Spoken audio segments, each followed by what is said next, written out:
কারাগার থেকে সুস্থ আল্লামা দেলোয়ার হোসাইন সাঈদীকে এনে পরিকল্পিতভাবে হত্যা করা হয়েছে বলে অভিযোগ করেছেন তার ছেলে মাসুদ সাঈদী। তিনি বলেন, জামায়াতকে নিষিদ্ধ করার 4 দিনের মাথায় আল্লাহ হাসিনাকে বাংলাদেশ থেকে বিদায় করেছেন।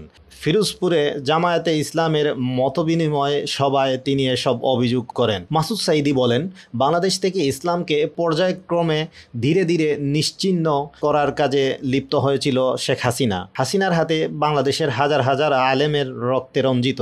2009 থেকে 2024 সাল পর্যন্ত শেখ হাসিনা হাজারো মানুষকে হত্যা করেছে। হাজারো মানুষকে হত্যার মাধ্যমে তার ক্ষমতা পাকাপোক্ত করতে চেয়েছিল। শেখ হাসিনার বুদ্ধিদাতা, পরামর্শদাতা ও শেখ হাসিনার গডফাদার ভারতের প্রেসক্রিপশনে বাংলাদেশ থেকে তারা ইসলামকে নিশ্চিহ্ন করতে চেয়েছিল। সে কারণে বাংলাদেশে ইসলাম প্রতিষ্ঠায় সকল দলের নেতাকর্মীদের গ্রেফতার করে কারাবন্দী করেছিল।